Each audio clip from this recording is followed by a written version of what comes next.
महानंद सर्वराज मरालायारते नमः। आनंदकारी आनंद कल्याण ने करनारा धर्मचक्रवर्ती हरिहर परमात्मा शासन अंदर थी गयेला महापुरुषोए दीपालिका कल्प नामे ग्रंथनी अंदर ज्यारथी एनी उत्पत्ति थई ज्यारथी एनो महिमा थयो विशेष करीने आर्य स्वस्तिश्री अने आर्य महागिरीना काळमां संप्रति महाराजा दीपालिका पर्वनो महिमा पूछे छे अने त्यारे आर्य स्वस्तिश्वरीश्वरजी महाराज दीपालिका कल्पना वखाण करता कहे छे कि हे राजन महिमानुं ज्यारे वर्णन करवामां आवे त्यारे ज्यारे दाननो महिमा करवामां आवे त्यारे दाननी वात सर्वश्रेष्ठ होय अने शीलनी वात करवामां आवे त्यारे शील सर्वश्रेष्ठ। तो महिमा करवाना वचननी एक पद्धति होय छे। तो अहींया लखे छे राजन मनुष्योमां चक्रवर्ती श्रेष्ठ छे, देवोमां इंद्र श्रेष्ठ छे, ताराओमां चंद्र श्रेष्ठ छे, वृक्षोमां कल्पवृक्ष छे, पर्वतोमां मेरु पर्वत श्रेष्ठ छे, नदीओमां गंगा श्रेष्ठ छे, तेजस्वीमां सूर्य श्रेष्ठ छे अने सर्व वर्णोमां ओंकार श्रेष्ठ छे, देवताओमां लक्ष्मी श्रेष्ठ छे अने अश्वोमां उच्चैश्रव नामनो अश्व श्रेष्ठ छे, हाथीओमां ऐरावण श्रेष्ठ छे, वेलडीओमां नागरवेल श्रेष्ठ छे, सरोवरोमां मान सरोवर श्रेष्ठ छे, तेम पर्वोमां दीपावली पर्व। आ पर्वना दिवसोमां लोकोनी अंदर उत्सव आवे छे, लोकोमां आनंद आवे छे, लोको बधुं ज नवुं करे छे, नवा वस्त्रो धारण करे छे। एवी आ दीपावली पर्वना महिमा एने प्रकाशता आर्य स्वस्ति श्री महाराज कहे छे कि एमां सौथी प्रथम परमात्मा महावीर देवनुं चरित्र हूँ तने कहूं। અને ખરેખર તો પર્વ કોઈ પણ હોય કીર્તન તો પરમાત્માનું જ કરવા જોઈએ। તો આજે આપણે એક અલગ રીતે પ્રભુ મહાવીરને પેખવાનો પ્રયત્ન કરશું। પરમાત્માના કલ્યાણકોમાં ધરવાયેલી એમની વિશેષતાઓને આપણે વાપરશું।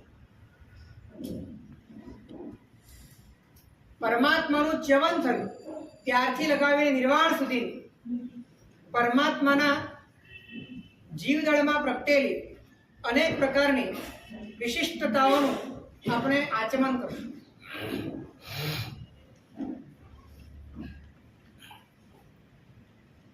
ચ્યવન, જન્મ, दीक्षा आ बधी ज बातो चरित्र में आवानी छे पण एने आपणे सीधे सीधी न लेता एमां रहेला एक एक गुण ने पकड़ीने समझवानो प्रयत्न करशुं।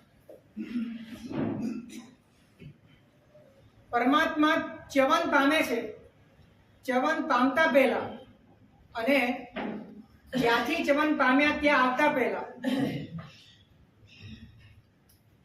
ज्याथी च्यवन पाम्या 10मा देवलोकथी च्यवन पाम्या त्यां आवता पहेला એટલે કે નંદન રાજર્ષિના ભવન ત્યારથી પરમાત્માના ભીતરની અંદર કેવો અભ્યુદય થયો છે ચૈતન્યનો 25મા ભાવથી અને છે કે ગર્ભાવસ્થામાં પણ અકબંધ છે।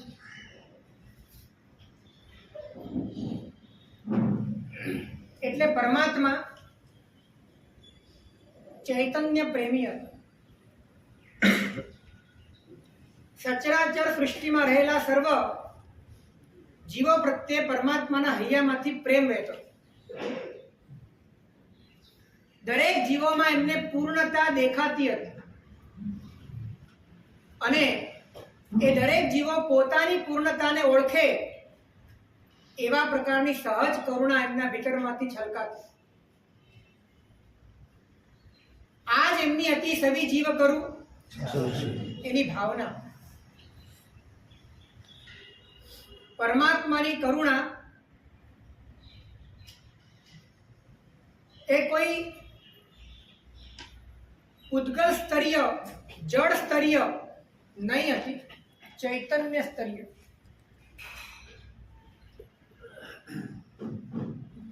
એટલે કે કોઈ વ્યક્તિ પાસે, કોઈ જીવ પાસે જળ પદાર્થોનું દુઃખ છે, એને લઈને એમની કરુણા નહોતી. પણ જળ પદાર્થોની જરૂર નથી એવું ચૈતન્ય લઈને તું બેઠો છે, છતાં પણ તને એની ભાળ નથી, એની કરુણા છે. પરમાત્મા ચૈતન્ય પ્રેમી હતા.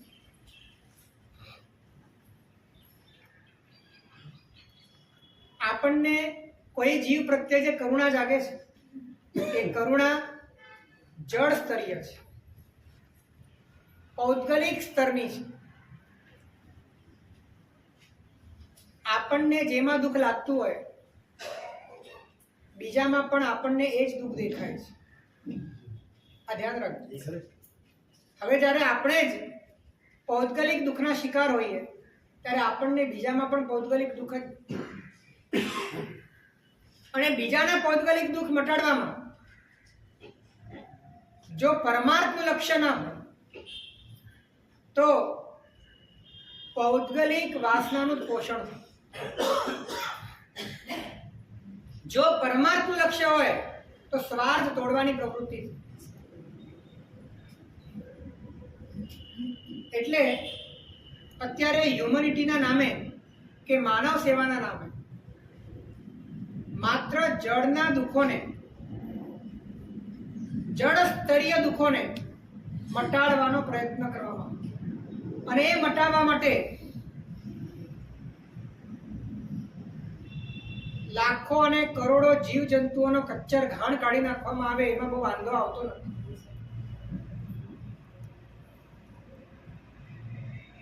પરમાત્માની કરુણા વિરોધમાં રહેલા જીવોને પણ સ્પર્શતી હતી, કે જે અંગુલના અસંખ્યાતમાં ભાગમાં અનંતા જીવો એક શરીરમાં રહેતા, એવી સચરાચર સૃષ્ટિમાં રહેલા સર્વ જીવોને પરમાત્માની કરુણા અડતી. કારણ કે એ જળ સ્તરીય નહોતી, એ ચૈતન્ય સ્તરીય. પ્રભુએ પુરુષાર્થ કર્યો તો આ વસ્તુ માટે કે સહજ 25માં પુરુષાર્થ તો હશે. તમને તમારું જેવું સુખ ઓળખાય, તમને બીજામાં પણ એવું જ સુખ સમજાય. તમને તમારામાં જેવું દુઃખ સમજાય, તમને બીજામાં પણ એવું દુઃખ સમજાય. અને તમે તમારા જેવા દુઃખને મટાડવાનો પ્રયત્ન કરો, તમે બીજાના પણ એવા જ દુઃખને મટાડવાનો પ્રયત્ન. તમે તમારા જેવા સુખને પામવાનો પ્રયત્ન કરો, તમે બીજાના પણ એવા જ સુખને પમાડવાનો પ્રયત્ન. સમજાય છે? જ્યારે પરમાત્મા પોતે પરિપૂર્ણ સુખના ભોગતા થયા છે, અંદરથી એને સ્પર્શનારા બન્યા છે, ત્યારે સહેજે સહેજે અંદરમાં રહેલી પરાર્થ વાસનાના કારણે એમના ભીતરમાં વિશ્વના દરેક જીવો આવું પામે એવી કરુણા સહજ ઉભરાય.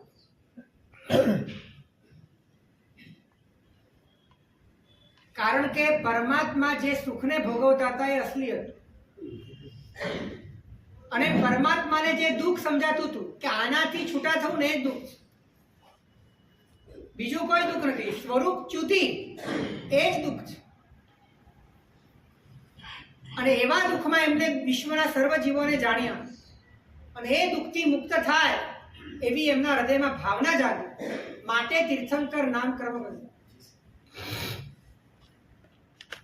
માત્ર જળ સ્તરીય દુઃખોને દૂર કરવાની ભાવના હોય, એ ભાવનાથી બંધાતું પુણ્ય એ ભૌતિક સુખો આપે અને રવાના થઈ જાય. પણ ચૈતન્ય સ્તરીય જ્યારે કરુણા ઉપજે છે ત્યારે તીર્થંકર નામ કર્મ બંધાય છે, જે પોતે પોતાને પણ તારે, બીજાને પણ.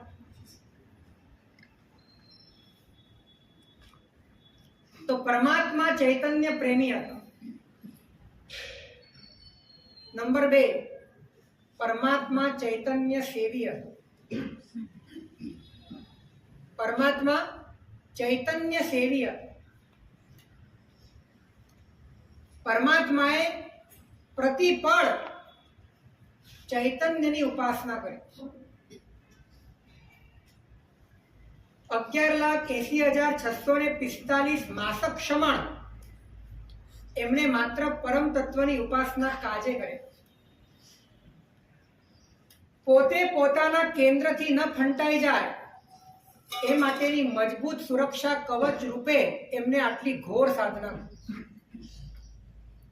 ચૈતન્ય સેવ્ય ક્યાંય પણ દેહમાં ભાવ ચાલ્યો નથી. કોઈ પૌદ્ગલિક પરિબળોમાં પોતાની ચેતના વહી નથી. બહિર્મુખતા ટાળવા માટે પ્રભુ બી આ લેવલે પ્રયત્ન કરે છે.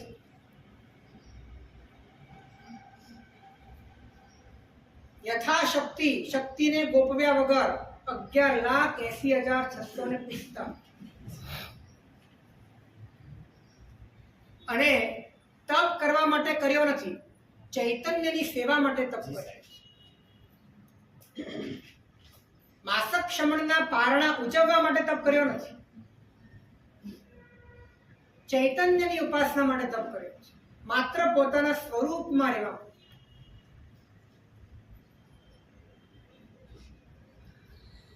અને પોતે પોતાનું જે ચિન્માત્ર સ્વરૂપ છે, જ્ઞાન સ્વરૂપ છે, એવું એમને બધે દેખાય છે, બધા જીવોમાં દેખાય છે. જાણે કે બધા જીવો સાથે એકાકાર થઈ ગયા છે. માટે જે તપ કરે છે ને એ પણ જાણે કે આખા વિશ્વ માટે. એમાંથી પણ પોતાનો સ્વાર્થ જાણે નીકળી ગયો. પરમાત્મા ચૈતન્ય સેવ્ય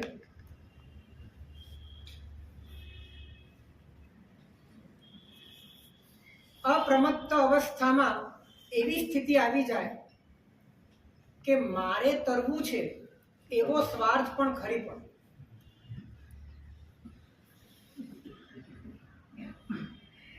કેમ કે પોતે હવે બચ્યા જ નથી. વિશ્વની સત્તા, ચૈતન્ય સત્તા, જીવ સત્તા સાથે એકાકાર થઈ અને એવી પરિણતિમાં ક્યાંક નીચે આવ્યા પ્રમત્ત ગુંઠાણે અને કરુણા એમની એકદમ બોલકી થઈ અને તીર્થંકર નામકર્મ બંધાય. નીચે આવ્યા પછી જ બંધાય.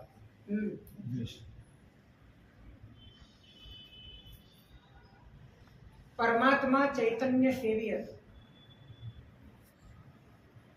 નંબર 3, પરમાત્મા ચૈતન્ય દર્શીય.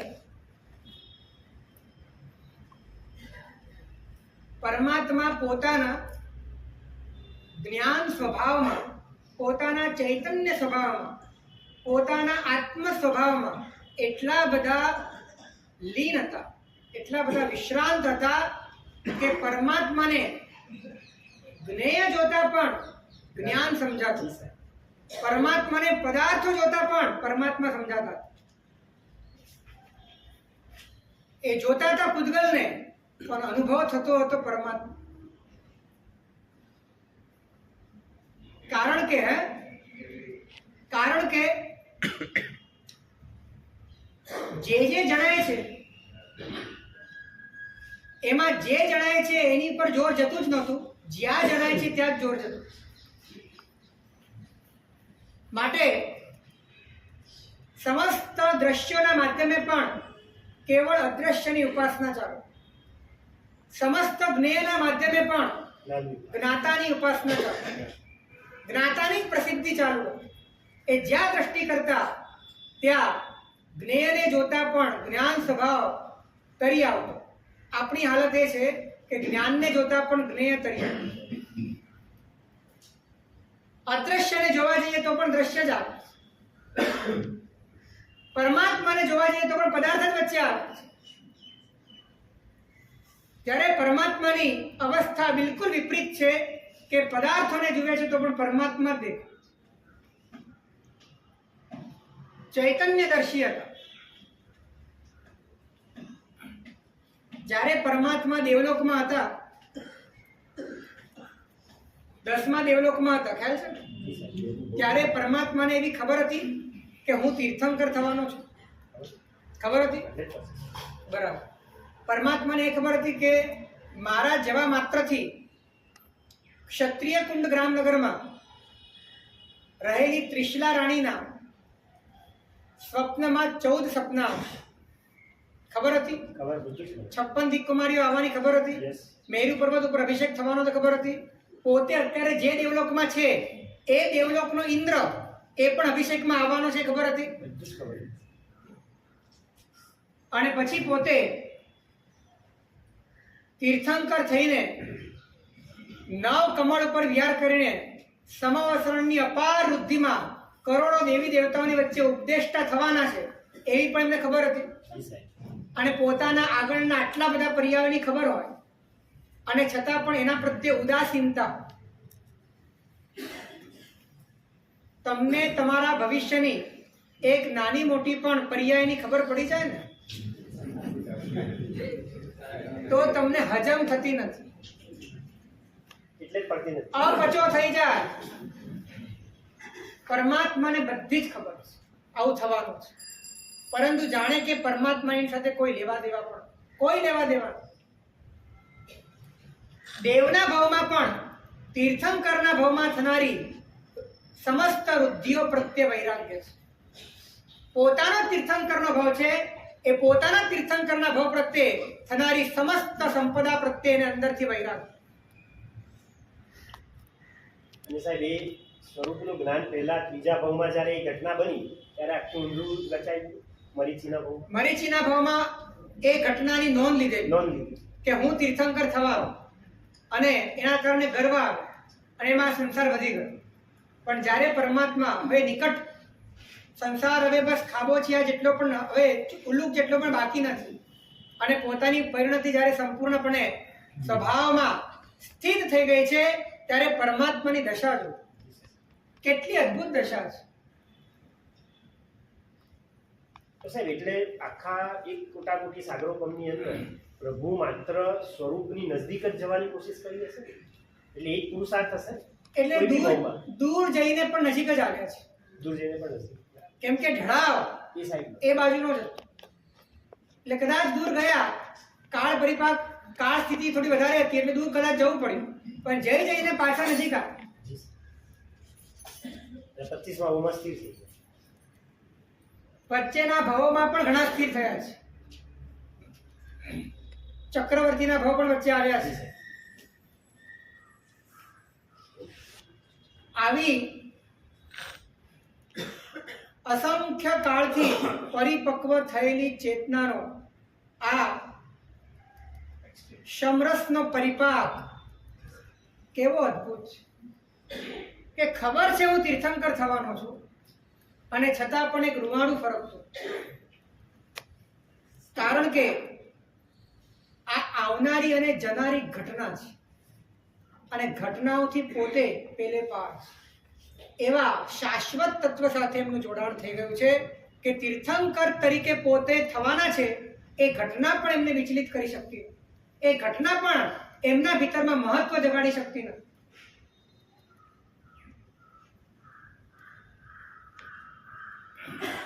મારી અપેક્ષા કહું તો સંવેદનહીન ના થઈ જાય. હે? સંવેદનહીન જેવું ના થાય. આપણી સંવેદનાઓ છે ને એ પરપોટા જેવી છે અને એને સતત કોઈક ને કોઈક હવાનું આલંબન જોઈએ છે. જ્યારે પરમાત્માની સંવેદના એ સ્થિમિતો દધિ સન્નિભ સ્થિર એવા સમુદ્ર જેવી છે. બરફના ચોસલામાં રૂપાંતરિત થઈ ગયેલા સમુદ્ર જેવી છે. પરમ શાંત છે, પરમ સ્થિર છે, પરમ સુખમય છે. એમને સંવેદના માટે કોઈ ઘટનાની જરૂર નથી, એમને સંવેદના માટે કોઈ વ્યક્તિની જરૂર નથી, એમને સંવેદના માટે કંઈક નવા જૂની થાય એની રાહ જોવાની જરૂર નથી. સુખમય છે પોતે. ત્રિશલા માતા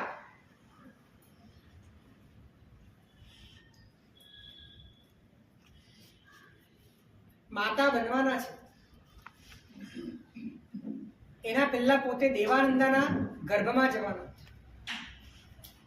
એ પણ પોતે જાણે છે. અવધિ જ્ઞાન છે, શું જાણે છે સાહેબ? અને દેવાનંદના ગર્ભમાં જવાના છે, તો એ વખતે પોતાનું નિજ ગોત્ર કર્મ ઉદયમાં આવશે અને એક તીર્થંકર તરીકે આવી ઘટના પોતાની સાથે બને એ ઉચિત ન ગણ. એવો પણ એમને વિચાર નથી આવતો.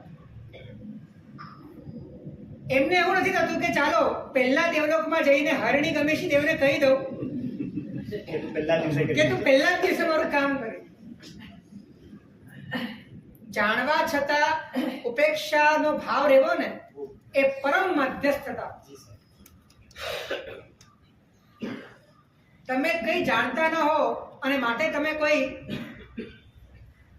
સામે પ્રતિકાર કરતા ન હો કે સામે તમે કોઈ પ્રતિભાવ ના આપતા હો કે તમે કોઈ પ્રતિક્રિયા ન કરતા હોય, જુદી વાત છે. એમાં કોઈ શૌર્ય નથી, એમાં કોઈ ધૈર્ય નથી. બધું જ જાણવા છતાં એની સાથે પોતાનો કોઈ સંબંધ ન ભાસે અને કેવળ પોતાના ચૈતન્ય સ્થિતિની અંદર જ પોતાનું સતત ને સતત ઢળાવ થતો જાય એવી પરમાત્માની દશા 10મા દેવલોકમાં.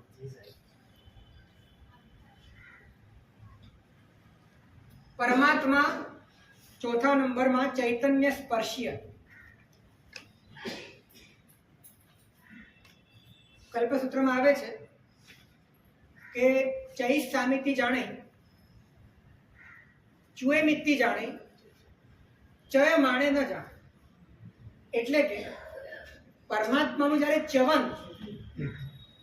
થવાનું છે એના એક સમય પહેલા સુધી પરમાત્માને ખબર છે કે મારું ચ્યવન થવાનું. પરમાત્માનું ચ્યવન થઈ ગયું ત્યારે પણ પરમાત્માને ખબર છે કે મારું ચ્યવન થઈ ગયું. પણ જ્યારે ચ્યવન થતું હતું એ ઘટના પરમાત્માને ખબર નથી. કેમ કે છદ્મસ્થના જ્ઞાનમાં સમય, પરમાણુ અને પ્રદેશ આવતા નથી. અને આ ઘટના એક સમયની છે, એકદમ સૂક્ષ્મ છે. તો પરમાત્માને આ ઘટનાની જાગૃતિ નહોતી એવું કહી શકાય? એટલે પરમાત્માનો ઉપયોગ ચૂકાઈ ગયો એમ કહી શકાય? ન કહી શકાય. કારણ કે ઘટના પરમાત્મા કદાચ નથી જાણતા, પરંતુ ઘટનાતીતને તો જાણી જ રહ્યા છે. કદાચ જ્ઞેયને નથી જાણી રહ્યા, જ્ઞાતાને તો જાણી જ રહ્યા છે. શું બની રહ્યું છે એને નથી જાણી રહ્યા, પણ પોતે કોણ છે એને તો એ વખતે પણ જાણી રહ્યા છે. પરમાત્માની જાગૃતિ ક્યારે પણ ચૂકાઈ નથી. જ્યારે દેવલોકમાંથી માતાના ગર્ભમાં આવે છે વચગાળાના એક સમય માટે પણ ચૂકાઈ નથી. માટે પરમાત્મા ચૈતન્ય સ્પર્શીય. એક વસ્તુ 20 સાગરોપમનું આટલું સુખ હોવા છતાં એક સમય પણ પ્રમાદ કે પ્રમદ દશા નથી. પ્રમદ દશા કદાચ ચારિત્રની અપેક્ષાએ છે, પણ દર્શનની અપેક્ષાએ નથી. તો સાહેબ દર્શનની અપેક્ષા નથી, એનો મતલબ એમ થયો કે એક સમય માટે પણ રસમાં તો જતા જ નથી જ ગયા. આટલી દેવીઓ છે, કેટલી હજારો લાખો કરોડો દેવી, 10મા દેવલોકમાં ના. ચાલો એનું કારણ એ છે જેમ જેમ ઉપર સુખ વધે ને તેમ તેમ દેવીઓ જતી રહે. અનાપ શનાપ છે ને સાહેબ. હે અનાપ શનાપ જે સુખ ઘણું છે. વેશ્યાઓનું અદ્ભુત સુખ છે, વિષયોનું સુખ જ છે, વિષયોનું સુખ છે, પૌદ્ગલિક સુખ છે. પરંતુ એ સુખમાં, એ સુખને પામવા માટે જે અભવ્યોએ મહેનત કરીને લાખો વર્ષનું સંયમ પાડીને 9મા ગ્રહે કે ગયા છે, એવું સુખ એમને મળવા છતાં એ પૌદ્ગલિક લેશ્યાઓના સુખમાં પણ પોતે બિલકુલ લેપાયા. કારણ કે અહીંયા થોડું સુખ છે ને છૂટતું નથી. એનું કારણ એ છે કે તમને એ વસ્તુ સમજાઈ નથી. એમને વસ્તુ સમજાઈ ગઈ છે, માટે આ બધી વસ્તુ એમને એમના કરતા, જેમ તમારાથી કપડા જુદા છે એમ એમના માટે બધું જુદું છે. 20 સાગરો અસંખ્ય વર્ષો, અરે અનંત કાળ સુધી, સિદ્ધ પરમાત્મા અનંત કાળ સુધી. સિદ્ધ તો સમજાય છે, દેહ જ નથી. તો આમને પણ દેહની હાજરીમાં દેહ નથી, દેહની હાજરીમાં દેહ નથી. જ્ઞ સ્વભાવૈક મૂર્તિકમ, માત્ર જ્ઞાયક સ્વભાવ એને જ પોતે સ્પર્શી રહ્યા છે. દેહ છતાં દેહાતીત છે. પરમાત્મા દેવલોકમાં હતા એ વખતની અવસ્થાને પણ શાંતિથી વિચારો ને તો મગજ કામ ન.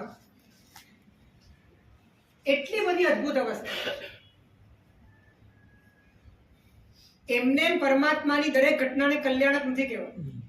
ચ્યવનને કલ્યાણક એમને નથી કહેવાતું. આટલી ઉન્નત કોટીની આત્મકક્ષા છે ને, માટે એમની દરેક ઘટના કલ્યાણ.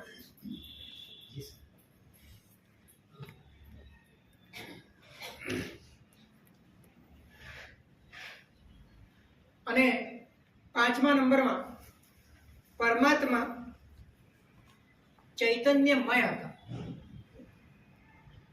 ગર્ભમાં પણ પરમાત્મા પોતાને દેહ રૂપે જાણતા નથી.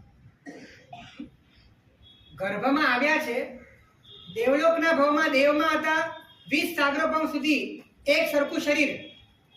આપણે તો એવું છે કે આપણે દેહ નથી ને એવું જાણવું આપણા માટે બહુ સહેલું છે, કારણ કે આપણો દેહ પલટાયા કરે. એમનો દેહ પેદા થયા ત્યારથી ખતમ ન થયા બે એક સરખો જ, એમાં જરા એક એક કરચલી ના પડે. એટલે એમને તો એકદમ અસ્થિ મજ્જા એક જ સરખું. અને છતાં પણ પરમાત્મા દેવલોકમાં પણ ઉત્પન્ન થયા ત્યારથી દેહ કરતા જુદા. અને માતાના ગર્ભમાં આવ્યા ત્યારે શરૂઆતના અંતર મુહૂર્તમાં કોઈ જે જીવ એ પર્યાપ્તિ વાળો હોય એ ટકી જાય અને બાકી બધા ઉડી જાય. પરમાત્માની સાથે એક સાથે 9 લાખ જીવો છે, એને પણ પરમાત્મા જાણી રહ્યા છે. એ બધાના કર્મના ગણિતોને પણ પરમાત્મા સમજે છે અવધિ જ્ઞાન. એની વચ્ચે પોતે છે અને પોતે આ રહેલા દ્રવ્યોમાંથી હવે એમના શરીરમાં આત્મ પ્રદેશો સાથે બધું જોડાશે અને શરીર રૂપેનું ગઠબંધન થશે. આ બધી જ ઘટનાને વિશદ અવધિ જ્ઞાનથી જાણતા છતાં પરમાત્મા દેહ સાથે જોડાયા. એની વચ્ચે પણ પરમાત્મા પોતે પોતાના આત્મ સ્વરૂપે પૃથક રહ્યા છે. આ ચ્યવન છે પરમાત્મા.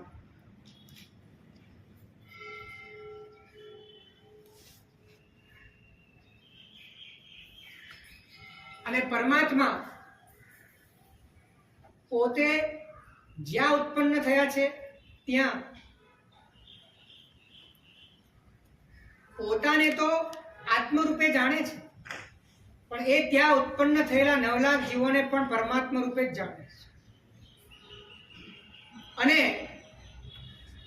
પોતે જેની કુક્ષીમાં ઉત્પન્ન થયા છે એવી ત્રિશલા માતા અને બહારનો આખો જ ક્ષત્રિય કુંડ માહોલ અને ત્યાંથી લગાડીને લોકાલોક સુધી, દીપ સમુદ્ર સુધી જે પણ દેખાય છે દરેકમાં રહેલા પરમાત્મા તત્વને દેખી રહ્યા.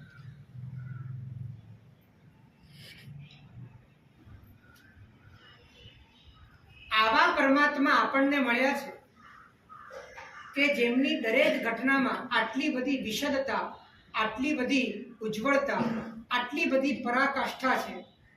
આપણું આમ મસ્તક એક જ વખતમાં 100 વાર ઝૂકી ન જાય.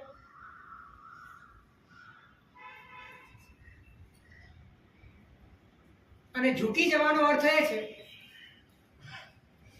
કે આપણા બધા જ વિકલ્પો ખરી પડે. ઝૂકી જવાનો અર્થ એ છે કે આપણું અંદર અંતઃકરણ શૂન્ય થઈ ગયું. અહોભાવની ફલશ્રુતિ શૂન્યતા છે. જો શૂન્યતા નથી આવતી તો સમજવું કે અહોભાવમાં કચાશ છે. તમે ક્યારે પણ ભાવમાં આવો ને, ભાવમાં આવવાનો અર્થ એ છે કે અંદર બધું બ્લેન્ક થઈ. જો અંદર વિચારો ચાલતા હોય, ગણિત ચાલતા હોય, લોજિક ચાલતા હોય અને કંઈક ને કંઈક પ્રકારની ગણતરીઓ ચાલતી હોય તો સમજવાનું કે આ ભાવ નથી, અભાવ નથી. અભાવની અંદર બધું જ સ્થગિત થઈ.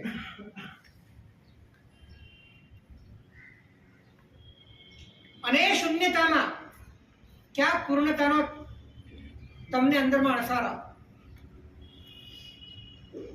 એટલે પરમાત્માના ચરિત્રો સાંભળતા સાંભળતા એટલા અહોભાવમાં આવી જઈએ કે અંદરથી આપણે શૂન્ય થઈ જાય.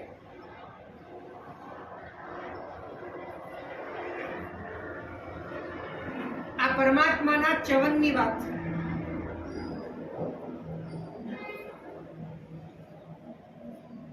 પરમાત્માનો જન્મ થયો 9 મહિના ગર્ભમાં બસ જુએ છે. 9 મહિના પરમાત્મા પોતે પોતાની મસ્તીમાં છે, પોતે પોતાની જાગૃતિમાં છે, અખંડ જાગૃતિ છે. કારણ કે ત્યાં પણ શારીરિક તો દુઃખ છે, ઊંધા માથે લટકવાનું તો છે. બધું જ છે અને બધાને પોતે જાણે છે અને જે લટકે છે એ પોતે નથી એમ પણ જાણે છે.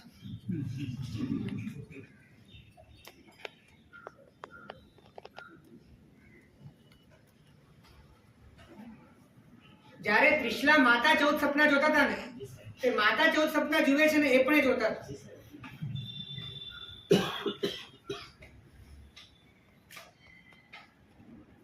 અદ્વિતીય સાહેબ. નાની વાત છે. આપણે પરમાત્માને છે ને, પરમાત્માનું જે આંતરિક વૈભવ છે ને એને જાણ્યો જ નથી. જી સાહેબ.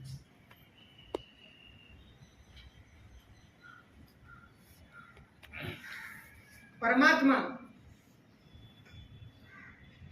ફક્ત ચ્યવનથી લઈને એટલે કે પૂર્વભાવથી જે ચ્યવન થયું અને ગર્ભ કાળ જે પસાર થયો એમાં જે પરમાત્માની આંતરિક અવસ્થા છે એને પણ જો આપણે સારી રીતે સમજીએ તો પણ આપણા ભીતરમાં મિથ્યાત્વના જાળા તૂટવા લાગે.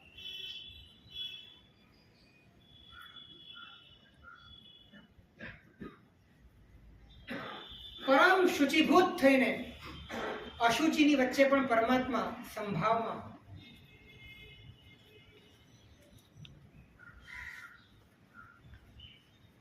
પરમાત્માના સ્પર્શે અશુચિ પણ શુચિ થઈ.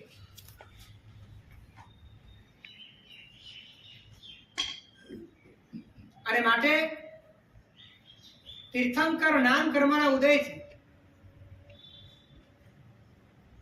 જીનેટિકલી પણ કેટલો બધો ફેરફાર થાય છે. મનુષ્યના રક્ત એ તો લાલ હોય, ત્રિશલા માતાનું પણ રક્ત લાલ જ હશે, પણ પરમાત્માનું રક્ત સફેદ.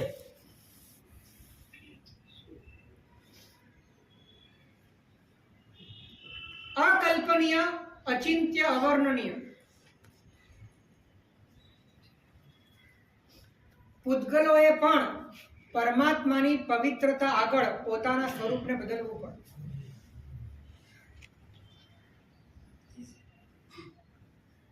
અને સર્વાધિક વિશિષ્ટતાનું એક પ્રતીક જાણે કે આપવું પડે એવી જવાબદારી કુદરત પોતે નિભાવે. અમને સાહેબ આમાં વધારે ઇન્ટરેસ્ટ. હે, અમને આમાં વધારે આમાં વધારે ઇન્ટરેસ્ટ.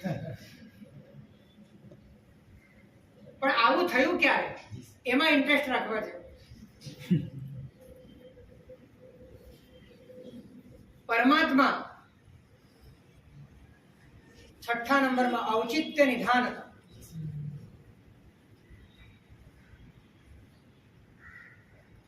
ગર્ભમાં જ પ્રભુએ હજી જે માતા બની નથી પણ બનવાની છે એને પોતાના નિમિત્તે પીડા ન થાય એ માટે અંદરમાં સંવેદના ઊભી થઈ.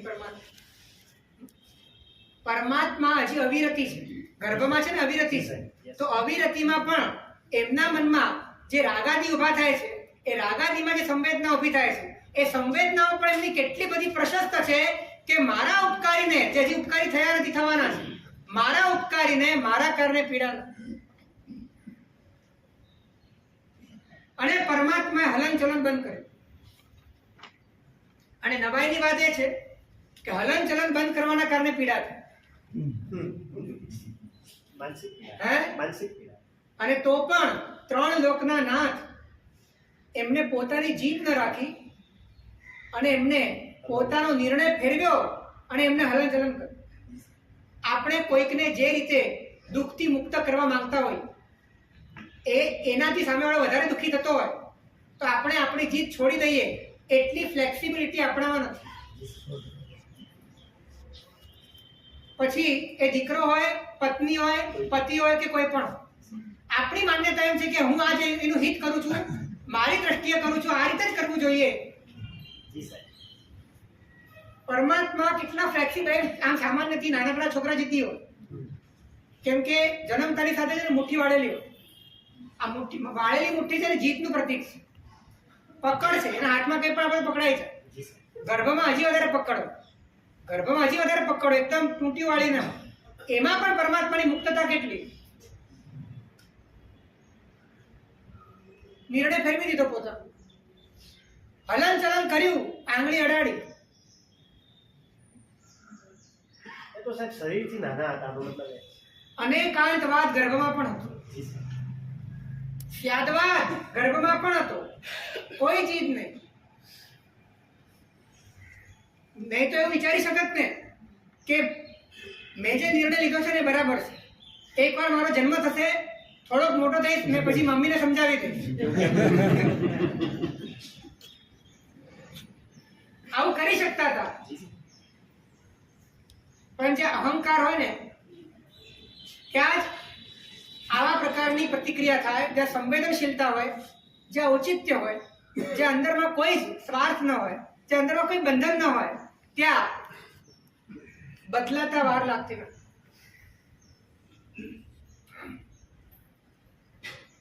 અને માટે પરમાત્માએ ગર્ભમાં પ્રતિજ્ઞા કરી કે મારા માતા પિતા આટલા બધા સંવેદનશીલ છે.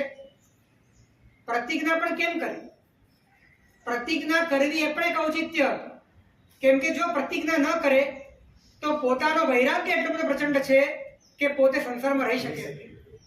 તો પોતાના વૈરાગ્યને નિયંત્રિત કર્યો ઔચિત્ય ખાતે.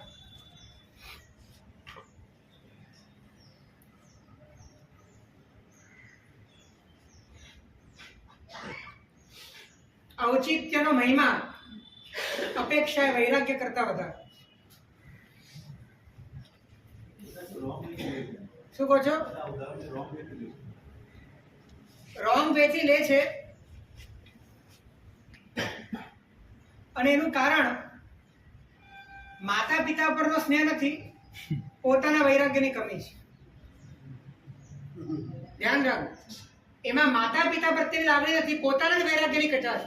કેમ કે એમના માતા પિતા એવા હતા કે જો પરમાત્મા દીક્ષા લે તો એમને એટેક આવી જાય, ગુજરી જાય, કદાચ એમનો દેવલોક થઈ જાય. અત્યારના માતા પિતામાં એવી કોઈ ટેન્શન કરવાની જરૂર નથી.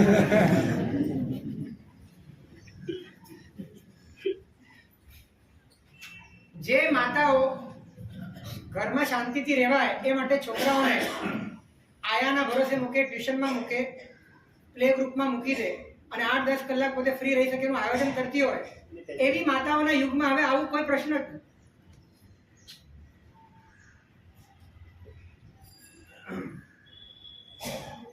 હવે એવું પહેલા જેવું વાત્સલ્ય હવે ક્યાં રહ્યું છે?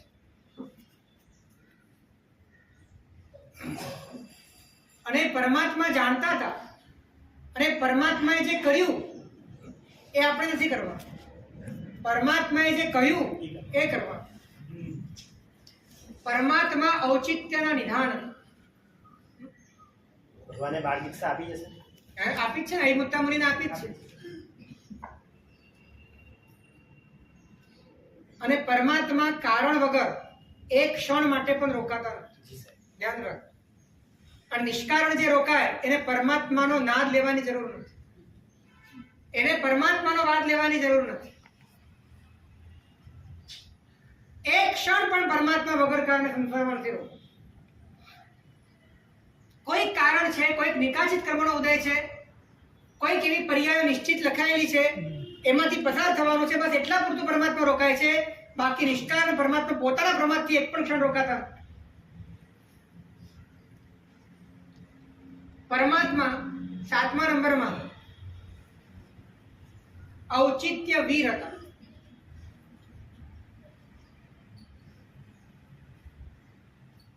પોતે જે ભૂમિકામાં હોય એ ભૂમિકામાં રહીને સામેવાળાનું જે રીતે સમાધાન થતું હોય એ રીતનું સમાધાન કરવા, પોતાની ભૂમિકા પ્રમાણે એ કાર્ય કરવું, એ ઔચિત્ય વીર પણ.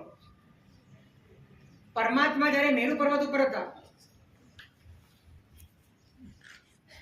માતાના ગર્ભમાં પણ પરમાત્માએ છે ને આંગળી હલાવી છે અને મેરુ પર્વત ઉપર પણ અંગૂઠો હલાવ્યો. બેમાં ફરક ખરો કે? હે? બેમાં શું ફરક છે? એકમાં માતાને સુખ મળ્યું છે અને બીજી બાજુ આખો મેરુ પર્વત ધણ ધણ્યો છે.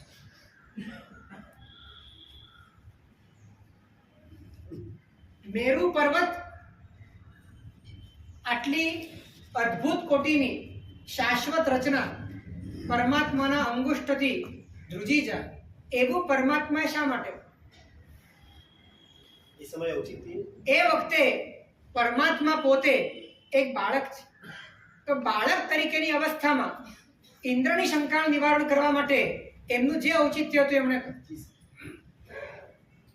આ જ ઘટના જો મુનિ અવસ્થામાં હોય તો પરમાત્માના, પણ અત્યારે પરમાત્મા પોતે અવિરતિમાં છે અને પોતે જે સ્થિતિમાં છે એ સ્થિતિમાં આ કરવું ઉચિત છે.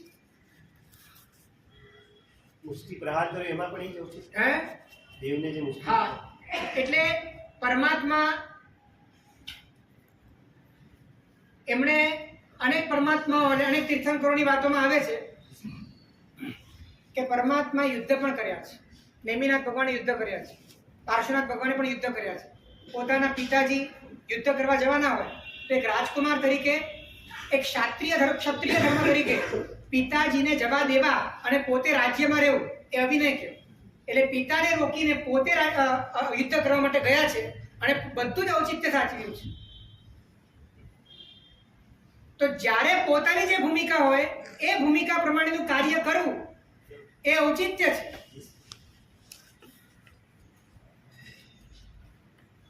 અને જ્યારે પરમાત્માને પેલા દેવતાએ પરમાત્મા આમલકી ક્રીડા કરવા ગયા. આમલકી ક્રીડા એટલે રમવા. એ રમવાની પદ્ધતિ શું હતી ખબર છે? એવી પદ્ધતિ મુંબઈમાં તો જોવા ના મળે, પણ પહેલા ગામડાઓમાં એવું હતું. પરમાત્મા આમલકી ક્રીડા માટે ઘણા બધા શબ્દો છે. અમુક ગ્રંથોમાં એને આમલક ખેડ પણ કહે છે અને અમુક ગ્રંથોમાં એને ધ્રુમ ક્રીડા પણ કહે છે. એટલે એક સાથે ઘણા બધા છોકરા એક જગ્યાએ ભેગા થાય અને પછી સામે એક ઝાડ, એ ઝાડ પાસે દોડીને પહોંચવા અને એની ઉપર ચડીને પાછા નીચે ઉતરવા. આ રીતે સૌથી પહેલો જે ઉતરે જીતી ગયો. તો પરમાત્મા પોતાના મિત્રોની સાથે આ આમલકી ક્રીડા કરતા અને લગભગ પરમાત્મા રોજ વિજયી બન્યું.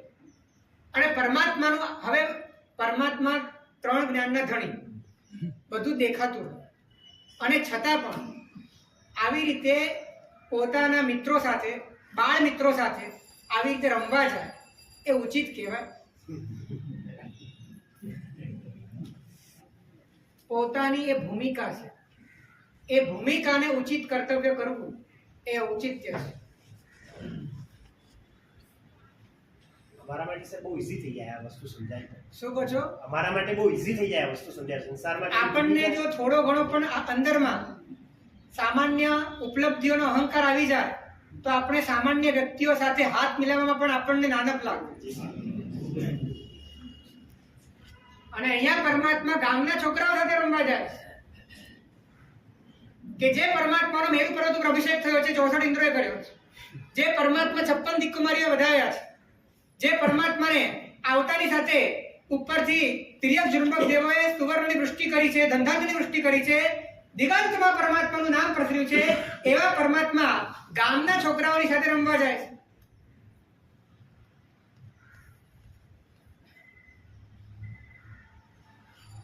અને એ વખતે ઇન્દ્ર મહારાજે પ્રશંસા કરે છે કે આના જેવો કોઈ વીર નથી.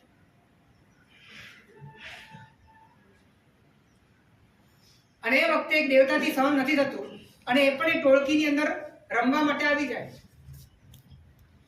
અને એમાં એવો નિયમ હતો કે જે હારી જાય એને જીતેલાને ખભા ઉપર બેસાડીને એને પાછો એક રાઉન્ડ મરાવો. અને એમાં પેલા દેવતાએ ચાણી જોઈને હાર્યો અને પરમાત્માને બેસાડીને રાક્ષસનું રૂપ કરીને 7 તાળ જેટલું ઊંચું રૂપ.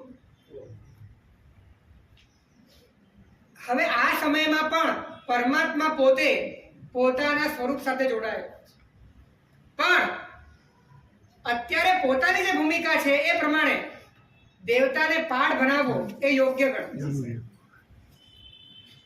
એટલે મુષ્ટિનો પ્રહાર કરીને દેવતાને એની ઓકાત બતાડીને દેવતાને તીર્થંકરો પ્રત્યેની આંતરિક શંકાનું નિવારણ કરીને એના ભીતરની અંદર સમ્યક દર્શનનું બીજ જ્વલંત કર્યું અને પછી દેવતાઓનો સમૂહ ભેગો થયો અને એને પરમાત્માનું નામ પાડ્યું, મહાવીર. હવે એ વખતે પરમાત્મા એમ વિચારે કે હું ભવિષ્યમાં શ્રમણ ભગવાન મહાવીર થવાનો, એટલે અત્યારથી મારે શાંત દાન ગુણો કેળવવાનો, મારે બધું વ્યવસ્થિત રીતે, હા? એવું કંઈ નહીં. જ્યારે જે ભૂમિકા છે ત્યારે તે ભૂમિકાને ઉચિત કાર્ય કરવું, આ છે ને મોહનીયના ક્ષમથી થનારી ઘટના. અત્યારે અમારું ઉચિત કાર્ય સંસારમાં રહીને પૈસા કમાઈને ઔચિત્ય ખરું, પણ એમનું ઔચિત્ય નિર્મોહ હતું. એમ ઔચિત્ય ક્યારે કહેવાય? રાગદ્વેષ ન હોય, મોહ ન હોય, અંદરથી કોઈ સંગ ન હોય, અંદરથી કોઈ જોડાણ ન હોય, પણ જ્યારે જે કર્તવ્ય હોય ત્યારે તે કરો તો ઔચિત્ય. અને પરમાત્મા પાસે ઔચિત્ય હતું, રાગ નહોતો, અહંકાર નહોતો. પરમાત્મા જ્યારે મુષ્ટિનો પ્રહાર કરતા હતા ને, એ મુષ્ટિનો પ્રહાર પણ એમની બાળ સહજ ચેષ્ટાથી કર્યો છે, એ લીલાથી કર્યો છે. એમનો કોઈ અહંકાર નહોતો કે હું મહાવીર છું તો મારે મહાવીર તરીકે સ્થાપિત થવાનું, મારી શક્તિ બતાવવાની જેવો કોઈ અંદરમાં કોઈ ખ્યાલ જ નથી. ભગવાનનું નામ મહાવીર પાડ્યું, એની નોંધ પણ પરમાત્માએ લીધી નથી. પરમાત્મા ઔચિત્ય વીર હતા.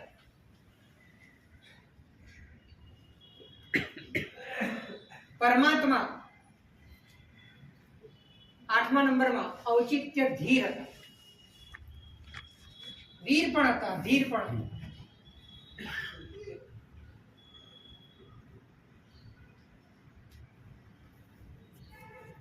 માતા પિતાની ખુશી ખાતર રમ્યા, મિત્રો સાથે ગયા, મિત્રોની સાથે, નગરના લોકો સાથે પણ એક રાજકુમાર જે રીતે વ્યવહાર કરવો જોઈએ એ રીતનો વ્યવહાર એમણે કર્યો. કોઈની સાથે એમને હટડાઈ કે તોછડાઈઓ કરી નથી. બહુ જ નોર્મલ.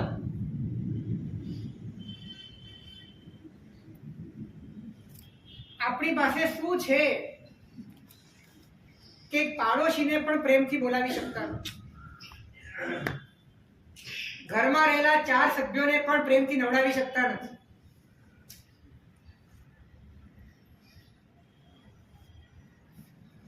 પરમાત્મા કેટલા મુક્ત છે, કેટલા ખુલીને જીવે છે. કેમ કે અંદરનું જ કોઈ બંધન નથી, અંદરથી જ મુક્ત સ્વરૂપને અનુભવનારા છે, એટલે એમની અભિવ્યક્તિમાં પણ એ મુક્તતા ઝલકી રહી છે. બેઝ એ છે સાહેબ, બેઝ એ છે. પાઠશાળા ગમન કર્યું, હે? પરમાત્મા માતા પિતાની ખુશી ખાતર ભણવા ગયા છે. ભણવાની ક્યાં જરૂર? અવધિ જ્ઞાન હતું, ભણવાની ક્યાં જરૂર? પણ માતા પિતાને એમ નથી કહ્યું કે મને આવડે છે. કેટલી ધીરતા જોઈએ. તમને કોઈની પાસેથી ભાડુથી વાત ખબર પડી હોય તો પણ પેટમાં ટપતી નથી. સાહેબ આપ દ્રષ્ટાંત કહો છો એ ખબર છે તો એ નથી, એમ કે આ તો ખબર છે એવું લાગે છે. અહીંયા બધી જ ખબર છે અને છતાં કાંઈ જ ખબર નથી, એવી રીતે આંતરિક ગંભીરતાપૂર્વક પરમાત્માને કોઈ જ બતાડવાનો અંદરમાં કોઈ ખંજવાળ નથી. અને ઇન્દ્ર આવીને જ્યારે પરમાત્માની ઓળખાણ આપે છે કે આ તો સર્વજ્ઞ છે, 3 લોકના નાથ છે, તીર્થંકર થવાના છે, તમે અમને શું ભણાવો? ત્યારે પણ પરમાત્માની મુખમુદ્રા બદલાતી નથી કે ચાલો હા, કે કોઈ કે તો આપણને ઓળખ્યા.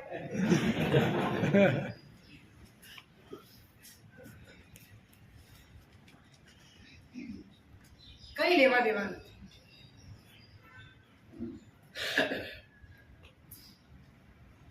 પરમાત્માના ચરિત્રો આને માટે વાંચવાના છે. ચરિત્રો વાંચવા એ પણ સ્વાધ્યાય છે. માત્ર જ્ઞાન સાર એ સ્વાધ્યાય નથી, ચરિત્રોમાં પણ જ્ઞાન હોય છે અને જ્ઞાનનો સાર હોય છે, જો તમને તારવતા આવડે. સ્વરૂપની અનુભૂતિ પછી દરેક વ્યક્તિઓને આ જ અનુભવ હોય. લગભગ કદાચ પ્રવૃત્તિમાં તમને ફેર દેખાય પણ અનુભૂતિમાં ફેર ના. પરમાત્મા રોજ રાતના પરિવાર સાથે ભેગા થઈને મળવાનું હોય, રાજ પરિવાર, એમાં સાથે બેસવું પડે તો સાથે બેસવું. એમાં સંગીત ચાલતા હોય અને બધા ભેગા મળીને સાંભળવાનું હોય તો બેસી જતું. અંદરમાં કોઈ રાગ નથી, માત્ર માતા પિતાની ખુશી કરે. વિષય પ્રત્યે ઘોર વૈરાગ્ય છે. પોતાના મિત્રો સાથે પરમાત્મા વાત કરતા હતા કે મને કોઈ સ્ત્રીમાં રસ નથી, મને કોઈ વિષયમાં લગ્ન નથી. અને એ વખતે ત્રિશલા માતા સાંભળે છે અને આવીને કહે છે કે બેટા, તારી ઈચ્છા હોય કે ન હોય પણ તારે અમારા કોડ પૂરા કરો. અને એ વખતે માત્ર વિનય ખાતર કશું બોલતા નથી અને ઔચિત્ય ખાતર પરણે છે. અને પરણ્યા પછી યશોદાની સાથેનો પણ વ્યવહાર ઔચિત્યપૂર્ણ કરે છે. દીકરી થાય છે તો દીકરીને પણ સારી રીતે રાખે છે, પણ મનમાં આ મારી દીકરી છે એવો અંશ માત્ર પણ ભાવ.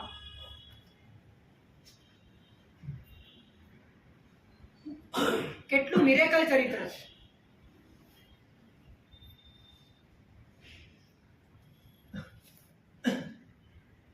પરમાત્માના લગ્ન બાબતમાં એક મતાંતર જાણવા મળ્યો. આમ મોટા ભાગે પરમાત્માની પત્ની કોણ છે? યશોદા છે. પણ 54 પુરુષ ચરિત્ર અને હરિવંશ પુરાણ આ બે ગ્રંથોમાં એવો એક ઉલ્લેખ છે કે પરમાત્મા વર્ધમાન એમના લગ્ન અનેક કન્યાઓ સાથે થયેલા, માત્ર યશોદા સાથે નથી થયા. કેમ કે એ વખતે ઉત્તમ પુરુષના લગ્ન એ એકાદ કન્યા સાથે થવું એ એક પ્રકારનું અવમૂલ્યન ગણાતું. શાલીભદ્ર અને ધન્ના જેવા શ્રેષ્ઠી પુત્રના લગ્ન પણ 8 કન્યાઓ સાથે થયેલા, 32 અને 8. એટલે પરમાત્મા મહાવીરના લગ્ન પણ અનેક કન્યાઓ સાથે થયા એવો એક ઉલ્લેખ આ બે ગ્રંથોમાં મળે. અમારા માટે એક રાખ્યું છે. હે, અમને ખબર એટલી છે એ બેઠક છે. એટલે પરમાત્મા ત્યાગ કેટલાનો કરે છે એ વિચારો ને. એટલે તમારે એકલો પણ છોડવામાં બહુ આનંદ નહીં આવે. પરમાત્માએ તો લગ્ન કર્યા એ બાહ્ય ઘટના છે. હકીકતમાં પરમાત્મા ક્યાં જોડાયા છે? ક્યાંય જોડાયા નથી.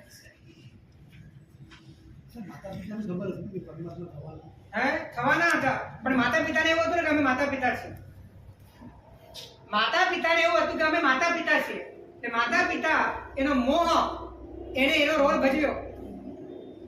અને એની સામે પરમાત્માને ખબર હતી કે મોહ રહેવાનો છે, તો એમને એમનું ઔચિત્ય પણ જાણે.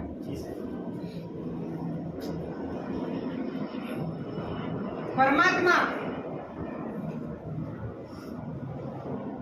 ઔચિત્ય બંધુ હતા. 9મા નંબરમાં પરમાત્મા ઔચિત્ય બંધુ હતા.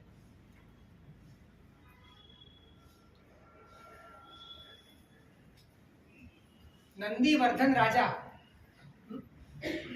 પોતાના ભાઈ, આમ રજા લેવાની જરૂર ન ગણાય, પણ માતા પિતા ગયા પછી એમણે માતા પિતાનું સ્થાન નંદીવર્ધનને આપ્યું અને દીક્ષા માટેની રજા 24મા તીર્થંકર શ્રમણ ભગવાન મહાવીર પોતાના ભાઈ પાસે.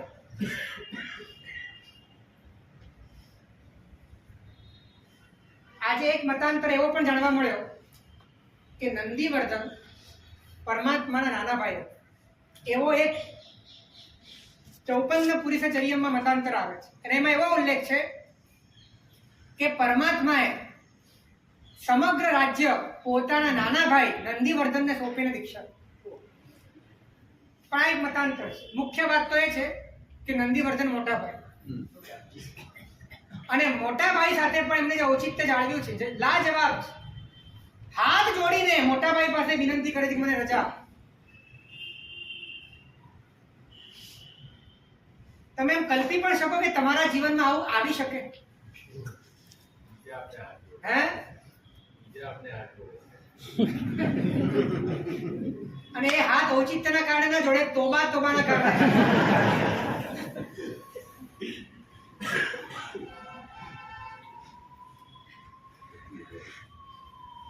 ઔચિત્ય બંધુ. હજી એક વાત કહું, પરમાત્મા મહાવીર દેવના જીવનની એક વિશેષતા, આમ સામાન્યથી નવગ્રહ દેવો આવે ને, અચ્છા મેડમ, નવ લોકાંતિક દેવો આવે પછી પરમાત્મા દાન શરૂ. પણ પરમાત્મા મહાવીર દેવના જીવનમાં એવું નથી થયું. એમને દાન શરૂ કરી દીધું અને પછી નવ લોકાંતિક દેવો.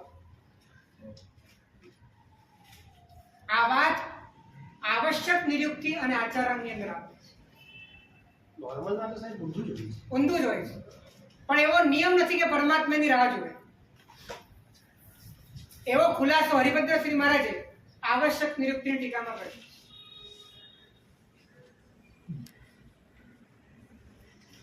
એટલે પોતાનો સમય જાણીને કાર્ય એમણે એમનું કાર્ય શરૂ કરી દીધું. એ પણ એક પરમ ઔચિત્ય છે. અને નવ લોકાંતિક દેવો આવ્યા તો એમને સ્વીકારે. બીજી એક વાત,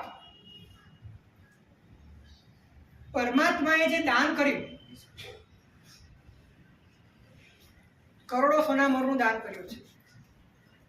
એની સંખ્યા પણ છે, મને અત્યારે પાકી યાદ નથી. 1 કરોડ સોનાનો રોજનું દાન. હા, હવે આટલું દાન એમણે કર્યું. એ દાન એમને પારિવારિક સંપત્તિમાંથી કર્યું. દેવતાઓ આવતા હે? દેવતાઓ લાવતા હતા. એટલે પારિવારિક સંપત્તિ પર અઢળક હતી. કેમ કે જ્યારે વર્ધમાન આવ્યા પેટમાં ત્યારથી અઢળક રત્નો આવ્યા છે, અઢળક આવ્યું છે બધું. પણ એમણે પારિવારિક સંપત્તિમાંથી કશું જ લીધું નથી. કેમ કે એ સંપત્તિ ઉપર જે સંસાર નથી છોડવાના એમનો પણ અધિકાર છે. એ પણ ઉચિત છે. માટે એમાં ક્યાંય પણ હાથ અડાડ્યો નથી. દેવતાઓએ જે આપ્યું એમાંથી એમણે દાન, સામવત્સરિક દાન કર્યું.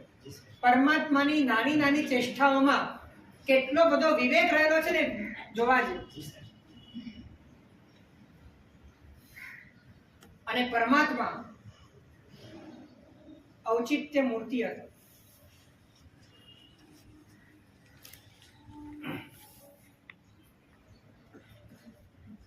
હજી તો પરમાત્માનું ચરિત્ર ચાલે છે. દિવાળી કલ્પ હજી આગળ છે. આપણે સમય થોડો વધારવો પડશે આગળ.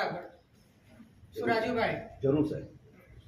તો થોડી વાર્તા પણ આવશે. બધાની શોર્ટ ઘરે કંઈ કામ ના હોય, બધા અહીંયા જ બેસશે સાહેબ. ના, શનિ રવિ તો 9 થી 11 9 થી 10:30 રાખો છે. અમે લખી છે પ્લીઝ યાર. પરમાત્મા ઔચિત્ય મૂર્તિ હતો.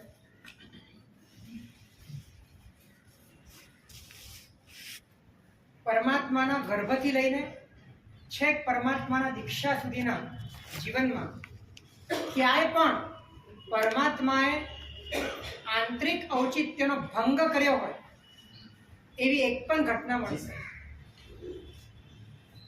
ત્યાં સુધી કે જ્યારે પરમાત્માના ભીતરમાં ખ્યાલ આવ્યો. 24 તીર્થંકરમાં એક જ પરમાત્મા એવા છે કે જેણે દીક્ષા લેતા પહેલા દીક્ષા જેવું જીવન જીવવાનું શરૂ કર્યું. દીક્ષા લેતા પહેલા વૈરાગી જીવન જીવવાનું શરૂ કરી દીધું. જે કંતે પીએ બોય લદ્દે પીઠ ઠીક ઉપર. ઉત્તમ કોટીના ભોગો મળ્યા અને છતાં એને પીઠ કરીને જે પોતાના વિરક્ત દશામાં ચાલ્યા ગયા એવા શ્રમણ ભગવાન મહાવીર સંસારી અવસ્થામાં, રાજકુમારની અવસ્થામાં પોતાની દીકરી છે, પોતાની પત્ની છે, ઉત્તમ કોટીના ભોગ સુખો છે, સામ્રાજ્ય છે, નંદીવર્ધન, એના હૃદયની અંદર ભાઈ પ્રત્યેનો અપાર સ્નેહ છે, લોકો અને મિત્રો પ્રેમ કરતા થાકતા નથી.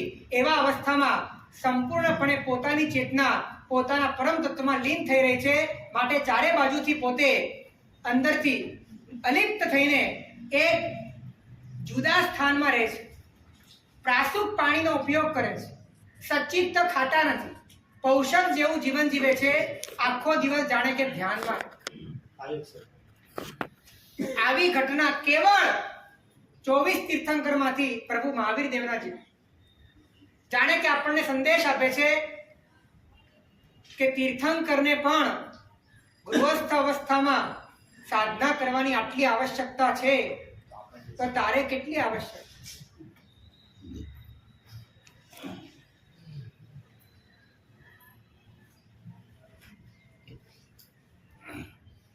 દીક્ષા જીવનમાં પરમાત્મા કઈ રીતે પધારે છે, એ વખતની એમની આંતરિક સ્થિતિ શું છે, ઉપસર્ગોના સમયમાં 12 વર્ષના સાધના કાળમાં પરમાત્મા કઈ રીતે રહ્યા છે અને એમનું આંતર વિશ્વ કેટલું સમૃદ્ધ હતું, એ બધી જ વાતો આપણે આવતીકાલે લઈશું.